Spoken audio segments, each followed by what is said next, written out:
రాలేదే, బ్యాటరీ అయిపోయినట్టుంది. ఏమైంది? ఎవరో ఒకతను మేఘన ఎలా చనిపోయిందో తనకు తెలుసని కాల్ చేశాడు. ఏంటి? అవును, ఎవరో సురేష్ అంట. అతను మహదేవపురం నుంచి కాల్ చేస్తున్నా అని చెప్పాడు. నాకు డౌట్ వచ్చి నేను సిగ్నల్ ట్రేస్ చేశాను. చేస్తే అతను చెప్పింది నిజమే కార్తీక్. ఉందా నంబరు? ఇదే. Thanks inspector. మీరు ఇక్కడే ఉండండి, నేను ఆ ఊరికి వెళ్తాను. కానీ ఆ ఊరు దారి నాకు తెలుసు. ఇక్కడ నుంచి దాదాపు 250 కిలోమీటర్స్ ఆ ఊరు. Come on let's go. జాగ్రత్త కార్తీక్. అసలు ఈ సురేష్ అనేవాడు ఎవడు? తనకి మేఘనా చావు గురించి ఎలా తెలుసు? నేను అదే ఆలోచిస్తున్నా కార్తీక్. ప్రియా ఒకసారి నీ ఫోన్ ఇవ్వు. సురేష్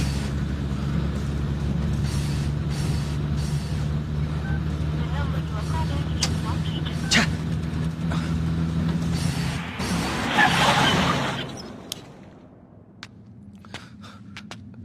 రా.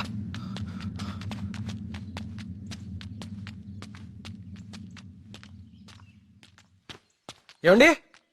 ఏమండి? ఎవరు? ఈ ఊర్లో కొల్ల సురేష్ అనే మనిషి ఉన్నాడు. ఎక్కడున్నారో చెప్తారా? ఇప్పుడే నాతో మాట్లాడి ఇలా వెళ్ళాడండి. అటా? ఇటే. నేనే అనుకుంటా. సార్, సురేష్ అంటే మీరేనా? సురేశా? నేనే. ఏం లేదండి, మీరు ఇన్స్పెక్టర్ ఫోన్ చేసి మేఘనాన్ని ఎవరు చంపారో తెలుసు అని చెప్పారంట. ఇన్స్పెక్టరా? ఆడెవడు? ఏమండి, మేము చాలా కష్టపడి సుబ్రహ్మణ్యపురం నుంచి వచ్చాం. మేఘనాన్ని చంపింది ఎవరో మీకు తెలుసంట. నువ్వెవరు? ఆ మేఘన ఎవరు? అది ఎలా సత్తే నాకేంటి? వాళ్ళు ఎవరో నాకు తెలియదు సార్. హైదరాబాద్ లో కూలి పని చేసుకుంటుంటా సార్. సెల్ ఫోన్ కూడా లేదు సార్. వదిలేదు సార్, క్షమించండి సార్. నేను ఇక్కడ ఉండగా మీ ఊర్లో మరో ప్రాణం పోనివ్వను.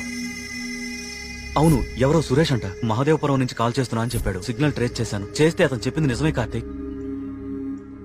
ప్రియా, మనం అర్జెంట్ గా సుబ్రహ్మణ్యపురానికి తిరిగి వెళ్ళాలి. ఎందుకు? సురేష్ అనేవాడు ఎస్ఐకి ఫోన్ చేయడం అబద్ధం. That inspector knows something. అతనికి ఆ ఆత్మహత్యలకి ఏదో ఒక సంబంధం ఉంది. Let's go.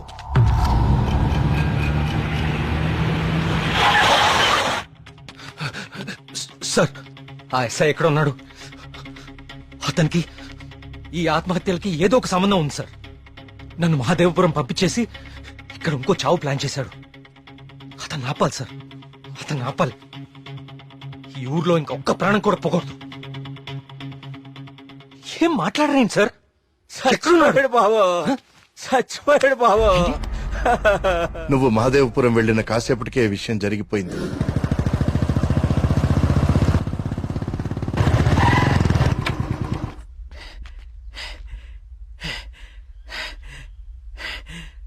ఇన్స్పెక్టర్ గారు, టీ ఇదేమంటారా?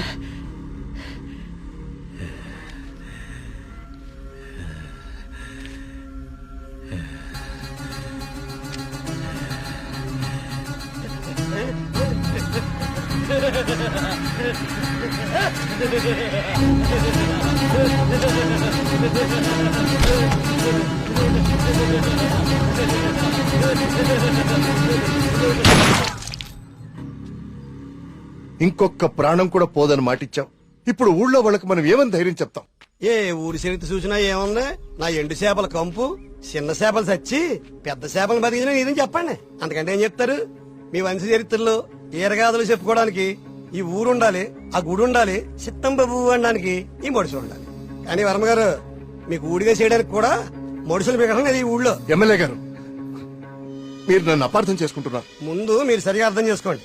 పోతున్న పేనాలు గుడిసిల్లోయి, కోట్లో కాదు కదా. అందుకే మీకు అర్థం కావట్లేదు. అయినా ప్రశ్నకి సమాధానం చెప్పండి. ప్రమాదం అని తెలిసి ఈ ఊళ్ళోనే ఎందుకు ఉండాలి? ఇన్ని పేనాలు పోతున్నా ఏ స్వార్థంతో మీరు జనాల్ని ఈ ఊరు వదిలి అనుకుండా చేస్తున్నారు? చెప్పండి సమాధానం. వర్మ గారు, గుడి దగ్గర చిన్న పూజారి ఆత్మహత్య చేసుకోవడానికి ప్రయత్నించాడు.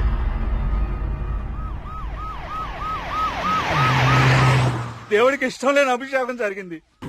ఊరంతా వలకాడ అయిపోతుంది. పదండ్రా, ఈ ఊరు వదిలి వెళ్ళిపోదాం. అయ్యో వర్మ గారు, వెళ్తామండి. పదండ్రా, ఇక్కడ ఎందుకురా? పూజారికి న్యాయం జరగలేదు. పదండి, పదండ్రా. ఇదంతా ఎవరు చేస్తున్నారో నాకు తెలుసు. ఏమంటున్నావు కార్తీక్? అవును సార్, తెలిసిపోయింది. ఏంటి? నేను 10 రోజులు గడువు అడిగాను. ఇంకా ఒక్కరోజు మిగిలింది. 24 గంటల్లో ఈ ఆత్మహత్యలు వెనుకున్న వాళ్ళని రెడ్ హ్యాండెడ్ గా మీ ముందు నిలబడతాను.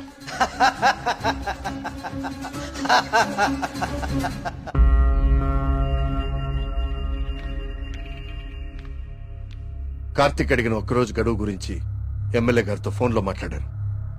ఇంకే ఒక్క ప్రాణ నష్టం జరిగినా మనమంతా ఈ ఊరు ఖాళీ చేయాల్సి వస్తుందని ఆయన చెప్పేశారు.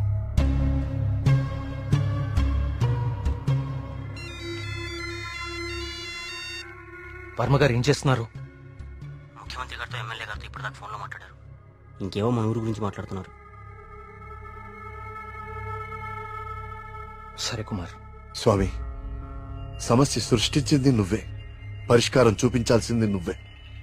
ఊరు ఖాళీ అవ్వడమే నువ్వు చూపించే పరిష్కారమా?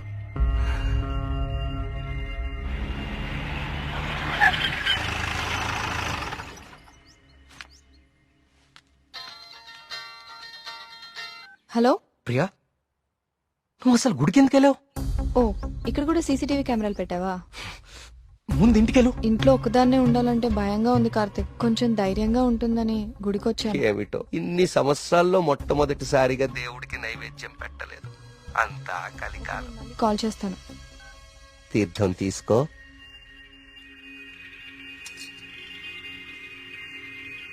ఆయుష్మాన్ భవ.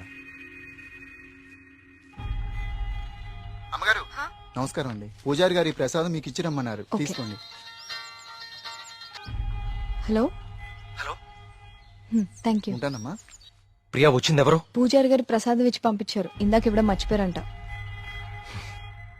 సరే, జాగ్రత్త.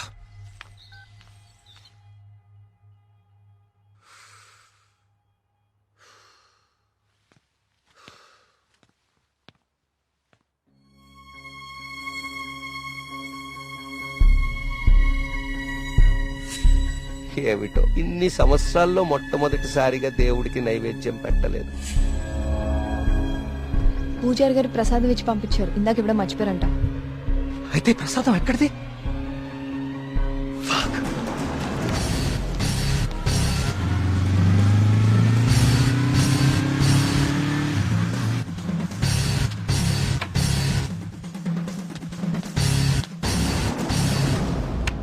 ప్రియా, ప్రియా, ప్రియా, ప్రియా, తలుపుతీ. ప్రియా, ప్రియా, వినపడుతుందా?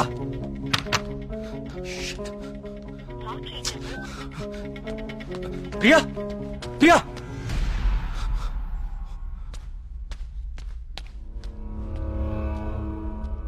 ప్రియా, నీ ఫోన్ స్విచ్ ఆఫ్ లో ఎందుకుంది? తలుపు కొడుతుంటే తీయట్లేదేంటి? Priya, what happened?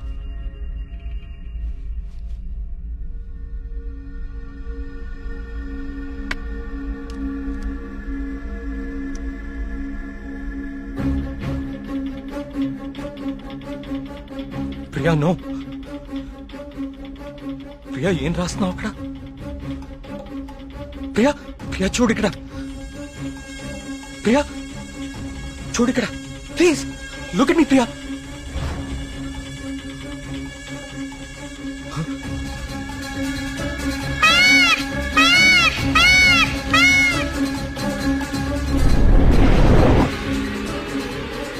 ప్రియా, ప్రియా, ప్రియా, ప్రియా, ప్రియా.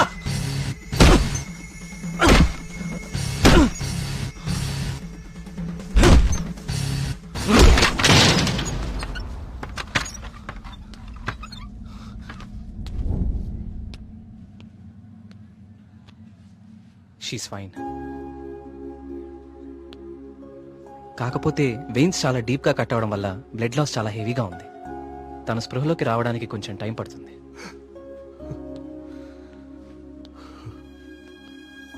కార్తీక్, ఒకసారి రండి.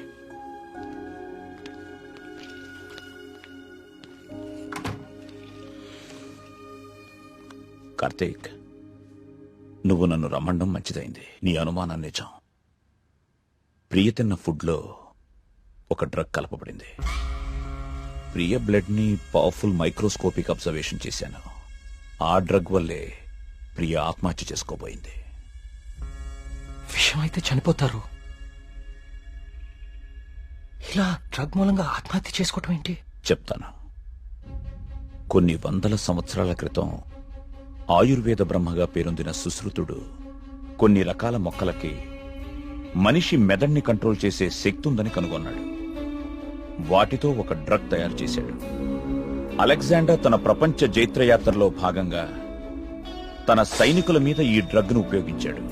ఎన్ని దెబ్బలు తగిలినా తమ శారీరక స్థితిని పట్టించుకోకుండా పిచ్చి పట్టినట్లుగా యుద్ధానికి వెళ్లేవారు. హిట్లర్ కూడా 2వ ప్రపంచ యుద్ధ సమయంలో ఇలాంటి డ్రగ్ తయారు చేయించాడు. అయితే అదంత సక్సెస్ అవ్వలేదు. ఆ డ్రగ్ ని 3 డోసెస్ గా ఇస్తారు. రోజుకి 1 డోస్. ఆ 3rd డోస్ బాడీలోకి వెళ్ళాక డ్రగ్ ఎఫెక్ట్ స్టార్ట్ అవుతుంది. ఎవరైనా ఈజీగా ఆ వ్యక్తి మెదడుని కంట్రోల్లోకి తీసుకోవచ్చు. అంతేకాదు, ఆ 3 డోసెస్ ఒకేసారి కల్పిస్తే అది సైనైడ్ కంటే ప్రమాదకరం. It's a hypnotic suicidal drug. అంటే ప్రియా కూడా? ఎస్, ప్రియ విషయంలో కూడా అదే జరిగింది. ఆ డ్రగ్ కలిపారు. That might be 3rd dose. అంతకుముందే 2 డోసెస్ ఇచ్చేసి ఉండాలి. ఆ ఫుడ్ తిన్న వెంటనే ప్రియ మీద హిప్నాటిక్ ఎఫెక్ట్ స్టార్ట్ అయింది. అయితే ఎవరో తనని లెటర్ రాసి ఆత్మహత్య చేసుకునేలాగా హిప్నటైజ్ చేశారు. You're right. ఈ డ్రగ్ అసలు మన మార్కెట్లో దొరుకుతుందా? మార్కెట్లో ప్రోజోన్, డాల్మెన్ లాంటి హిప్నాటిక్ డ్రగ్స్ ఉన్నాయి. కానీ ప్రియకిచ్చింది వెరీ పవర్ఫుల్ డ్రగ్.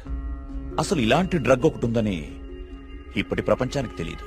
వీటిని తయారు చేయడానికి కొన్ని రకాల మొక్కలు వాడతారు కార్తీక్. దే ఆర్ కాల్డ్ సైకోసిస్ ఇండ్యూసింగ్ ప్లాంట్స్. ఇవి జర్మనీ పరిసర ప్రాంతాల్లో మాత్రమే దొరుకుతాయి. కొన్ని లక్షలు ఖర్చవుతాయి కార్తీక్ ఈ డ్రగ్ ని తయారు చేయడానికి. మరి పోస్ట్ మార్టం రిపోర్ట్ లో ఈ డ్రగ్ గురించి ఎందుకు తెలియలేదు మనకి? అదే దీని స్పెషాలిటీ. 3rd డోస్ బాడీ లోపలికి వెళ్ళాక ఇది బ్లడ్ లో చాలా డీప్ గా మిక్స్ అయిపోతుంది. ఇది బ్లడ్ లో ఉండేది కేవలం 2 గంటలు మాత్రమే. ఆ తర్వాత ఎవాపరేట్ అయిపోతుంది. మనుషులు మామూలు అయిపోతారు. కానీ ఒకేసారి 3 డోసులు ఇస్తే వెంటనే చచ్చిపోతారు. పోస్ట్ మార్టం చేసేటప్పుడు నార్మల్ బ్లడ్ టెస్ట్ చేస్తాం కాబట్టి ఈ డ్రగ్ గురించి తెలియడం ఇంపాసిబుల్. అదృష్టం ఏంటంటే నువ్వు ప్రియని చాలా ఫాస్ట్ గా 2 అవర్స్ లోపే హాస్పిటల్కి తీసుకొచ్చావు. కొంచెం ఆలస్యమైనా ఇలాంటి డ్రగ్ ప్రియకిచ్చారని మనకెప్పటికీ తెలిసేది కాదు. థ్యాంక్స్ బాబు.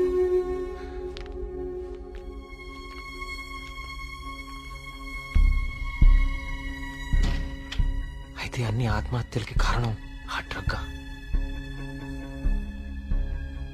సుబ్రహ్మణ్యపురం లాంటి చిన్న ఊరు మీద ఇన్ని లక్షలు ఖర్చు పెట్టి ఎందుకు ఈ డ్రగ్ ఉపయోగించారు?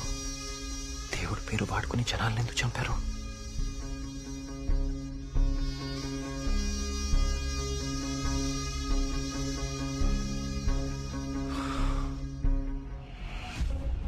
సుబ్రహ్మణ్యపురం ఆలయంతో సహా గణపతి స్థపతి కట్టిన ఆలయాలన్నీ ఒకలాగానే ఉన్నాయి.